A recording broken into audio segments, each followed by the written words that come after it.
इतिहास की धरती पर कुछ स्थान ऐसे हैं जहां इतिहास सांस लेता है और अध्यात्म बोलता है और प्रकृति खुद ईश्वर का रूप धारण कर लेती है। ऐसा ही एक स्थान है श्रीनगर, कश्मीर की गोद में बसा झीलों, मंदिरों, दरगाहों और बागों का शहर, जहां हर पत्थर एक कहानी कहता है। 3री शताब्दी ईसा पूर्व में मौर्य सम्राट अशोक ने जब श्रीनगर की नींव रखी तो यह क्षेत्र शिक्षा, संस्कृति और व्यापार का केंद्र बन गया।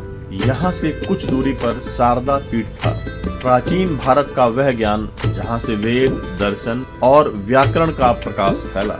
बाद में कश्मीर के राजा प्रवर सेन द्वितीय ने श्रीनगर को अपने साम्राज्य की राजधानी बनाया। कहा जाता है कि इसी काल में झेलम नदी के किनारे बसा शहर श्रीनगर के नाम से प्रसिद्ध हुआ, जिसका अर्थ था धन और सौभाग्य की नगरी।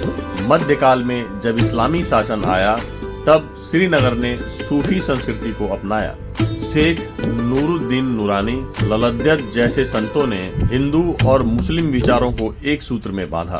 यह वही काल था जब कश्मीरियत शब्द ने जन्म लिया, जो एकता और आध्यात्म का प्रतीक बना। कहा जाता है कि अगर धरती पर कहीं स्वर्ग है तो वह यही है, यही है, यही है।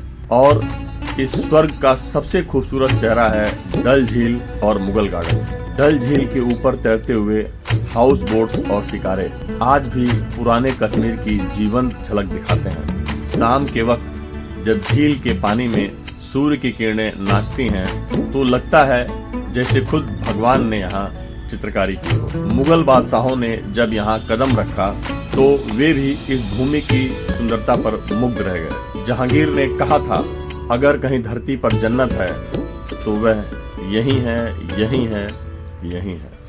इसी प्रेम में जहांगीर और नूरजहां ने यहाँ शालीमार बाग, निशात बाग और चश्मे शाही जैसे बाग बनवाए। इन बागों की सीढ़ी नुमा संरचना, बहती फव्वारेदार नहरें और चंदन की खुशबू आज भी मुगल स्थापत्य की बेजोड़ मिसाल है।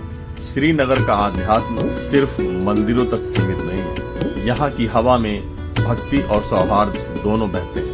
डल झील के पर्वत पर स्थित शंकराचार्य मंदिर भगवान शिव को समर्पित है। मान्यता है कि आदि शंकराचार्य ने यहीं पर शारदा देवी की आराधना की थी और यहीं से उन्होंने कश्मीर शैव दर्शन को नया जीवन दिया। वहीं झेलम नदी के किनारे स्थित हजरत बल दरगाह पूरे श्रीनगर की आस्था का केंद्र है। यहाँ पैगंबर मोहम्मद साहब की पवित्र निशानी मुबारक बाल सुरक्षित रखी है। हर शुक्रवार हजारों लोग यहाँ एक साथ नमाज अदा करते हैं और यही श्रीनगर की असली पहचान है, विविधता में एकता। स्वतंत्र भारत के इतिहास में श्रीनगर ने एक विशेष भूमिका निभाई है। 1947 में जब विभाजन हुआ तो कश्मीर एक निर्णायक मोड़ पर खड़ा था। महाराजा हरि सिंह का विलय का निर्णय और फिर पाकिस्तान की घुसपैठ, इन सब ने श्रीनगर को संघर्ष का मैदान बना दिया। कई दशक तक यह क्षेत्र विवादों, आतंक और अस्थिरता से जूझता रहा, परंतु फिर एक नए युग की शुरुआत हुई।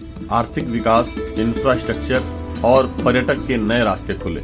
आज श्रीनगर में स्मार्ट सिटी प्रोजेक्ट्स, नए हाईवे और बढ़ती सुरक्षा व्यवस्था के साथ शांति लौट रही है। यह शहर अब अपने पुराने गौरव को फिर से प्राप्त करने की दिशा में है। आज का श्रीनगर सिर्फ इतिहास नहीं बल्कि भविष्य की कहानी भी है। कला, पर्यटन, हस्तशिल्प और शिक्षा में नई ऊर्जा दिखाई दे रही है। टूलिप गार्डन हर साल लाखों पर्यटकों को आकर्षित करता है और जब अप्रैल की सुबह में ट्यूलिप्स खिलते हैं तो लगता है जैसे खुद प्रकृति ने रंगों की आरती सजाई है। श्रीनगर एक अनुभव है जहां अतीत की गूंज, वर्तमान की चुनौतियां और भविष्य की उम्मीदें एक साथ सांस लेती हैं।